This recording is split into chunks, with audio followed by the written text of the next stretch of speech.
And we're off again.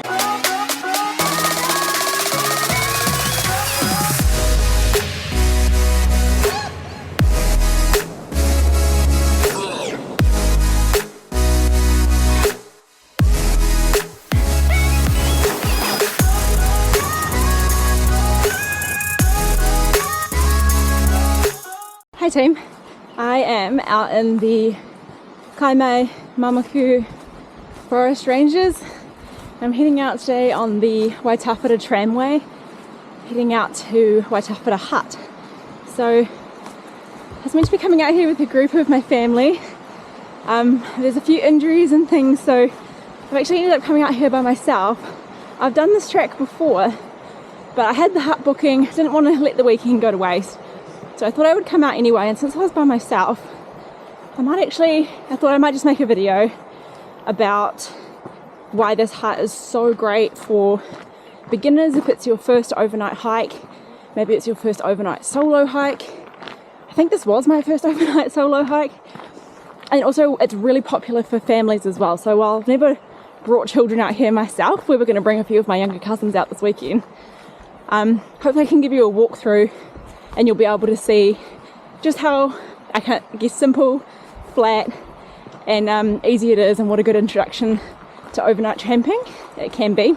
And hopefully that also can alleviate some fears of backpacking out with everything you need to survive for the night. So when you know what you're up against, it can seem a little less daunting. I started a little late today, 2 o'clock now, so trek should take me about 4 hours. The last time I did it, it took me 4 hours, except I was stopping to do a few photo shoots and stuff like that. So I'm not rushing, but I should probably get there sooner rather than later before the weather packs in.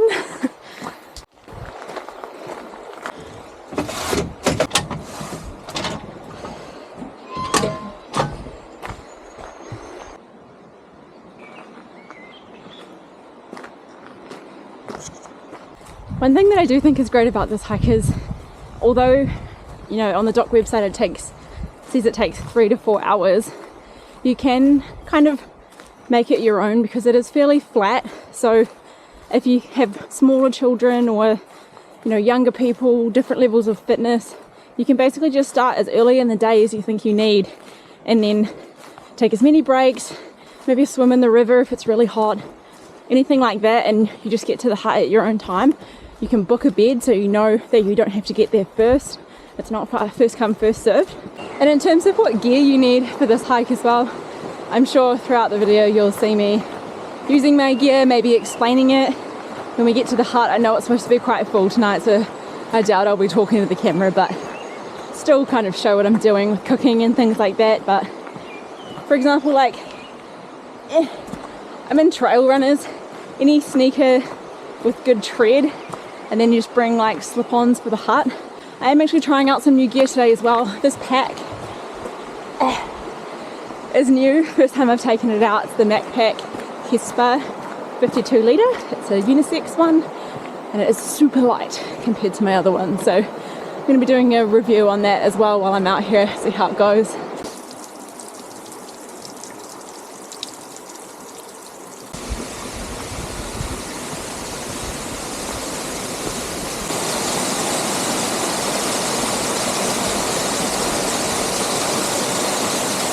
I remember that being there.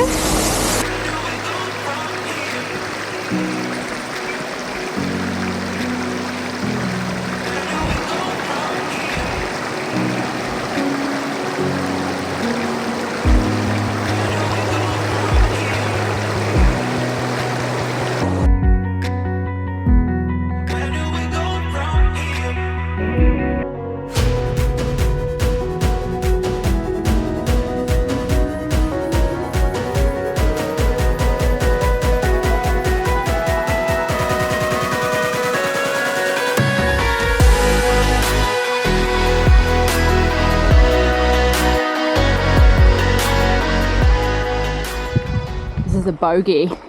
They used to use it to move logs up and down the tramway that we're now walking along. can see the tramway there that heads out onto the track. And we've made it to the bridge that's closed. So it's been re-signposted, head down here. See what the river's looking like.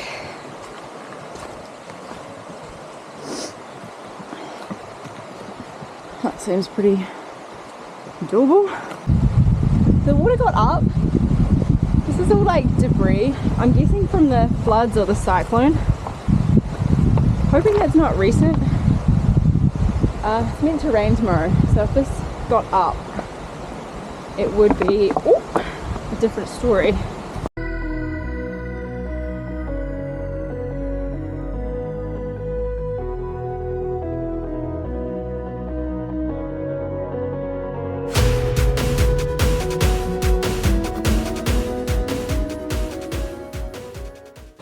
Someone hasn't had a great time right in the middle of the track, lost their soul.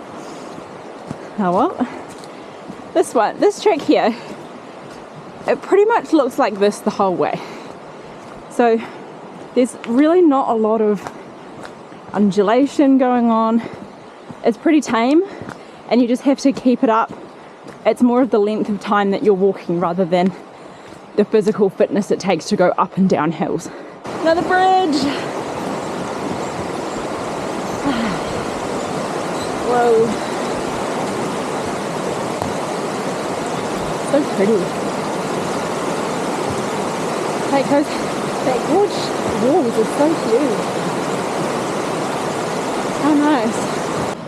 And another one.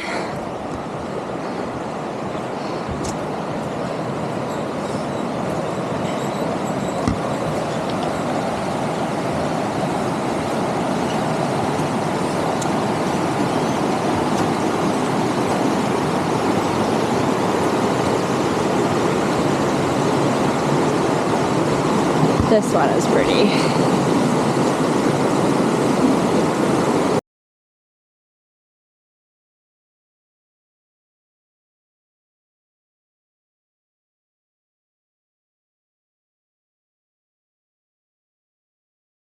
Just popping out of the tree cover, I didn't realise it's actually raining quite a bit. I don't know how long it's been raining like this for. I've been in a green tunnel for a while. Wow. The rain started earlier than expected, I think. Oh wow, that's pretty. Wow.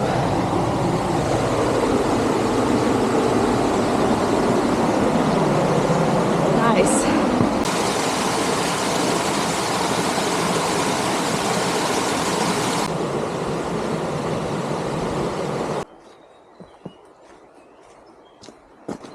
I think I just hit the 2-hour mark, and I honestly don't think I'm very far away. Maybe it's a little over 2 hours now, but just perched up having something to eat, drink, a little sugary drink to keep me going.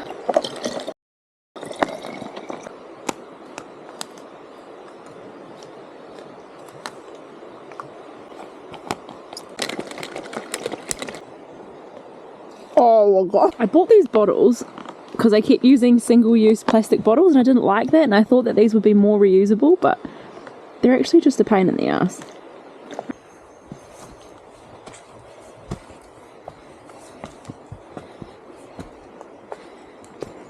A river crossing up here that's always here, not because the bridge is out, is coming up, and if the river's real high, you take this bypass up here at the sun, and if it's not, you just carry on.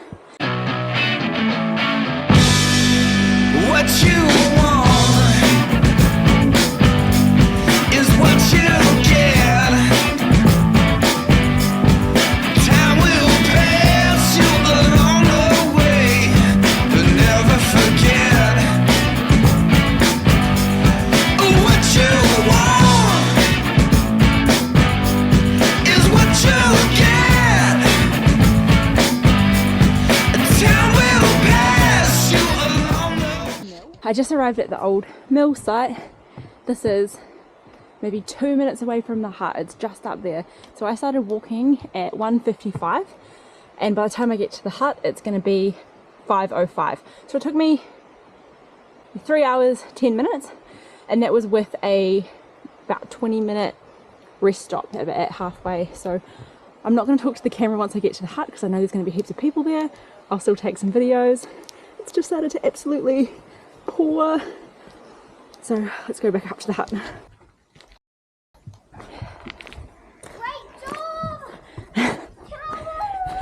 Hello. Warm in here. Oh, good. Thank you.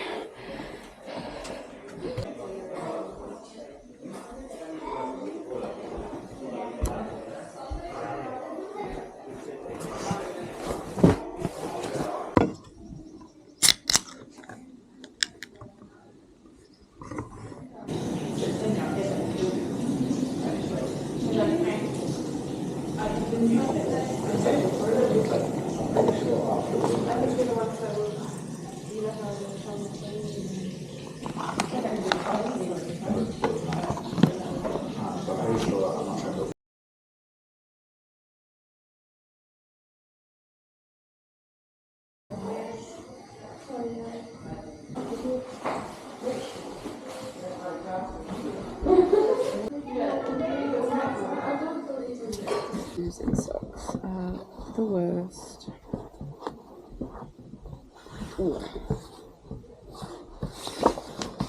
Alright, good morning. I've just left the hut. I'm back passing the old mill again. Just come down the hill. I didn't chat to the camera last night obviously because there are people around and I don't want to be doing that. But when I got there, basically just made up my bed straight away, climbed to my bed, went outside, read my book on my Kindle, had a drink, and then started making some dinner, read my Kindle a bit more, went to bed, read my Kindle a bit more, and then woke up this morning. I woke up at about 6:30, bit of hustle and bustle in the hut, and then now I'm just taking off and it's 7:45. So it was good, it was pretty busy. I was chatting to a couple this morning who were going and doing a different track on the way back down, and they were going to try and summit Te Aroha, and it was very tempting. It sounded really cool and it sounded pretty doable as well, and Te Aroha is on, oh, it's getting loud.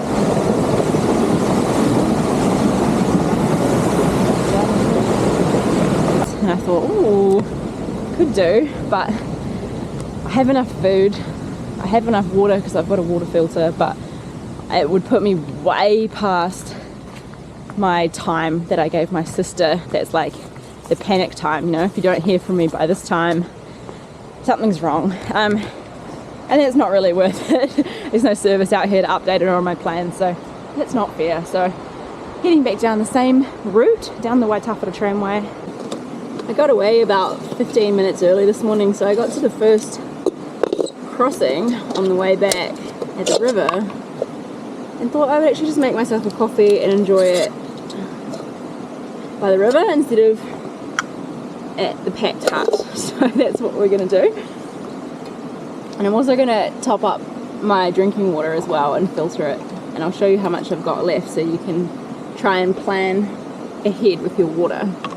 So I came in with 2.75 mils or litres of water, and this is how much I've got left. So I've got that much left in my 2 litre bag. I don't know if you can see it, but my 750 ml is about half full, and that's after drinking water, cooking 1 meal or boiling water for 1 dehydrated meal, and then making 1 coffee this morning. So I'm going to fill up my big bottle here. I have a water filter, so I know that if I'm refilling or drinking from this bottle here, I need to screw the water filter on the top so that it's safe to drink. If you don't have a water filter, you just plan ahead. I think I would probably need safely an extra 1 litre of water to comfortably get out today, and then obviously you can just maybe use that as a baseline.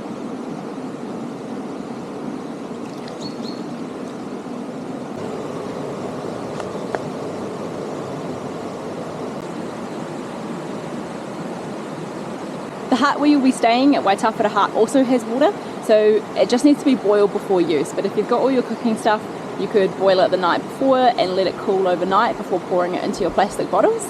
So you don't actually have to source it from the stream like I am, or you could just plan ahead and carry in all the water you'll think you'll need. And we're off again, back in the same direction. Should have got my stick out.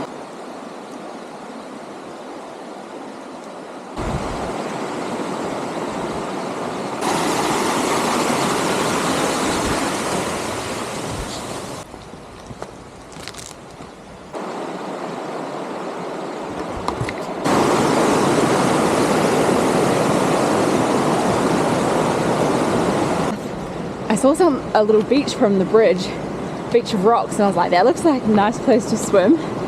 So I've managed to come down and find how to get down here. Look at that view. This would be a nice place to swim. It goes right down in there.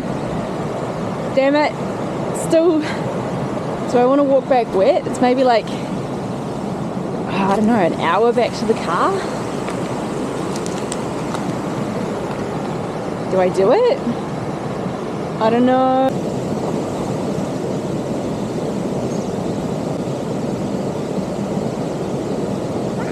It's not the kind of water you marinate in. Jesus. That's cold. It's cold, but it's a nice view. Bed clothes on underneath. They're nice and clean, so it feels like I've just had a complete shower.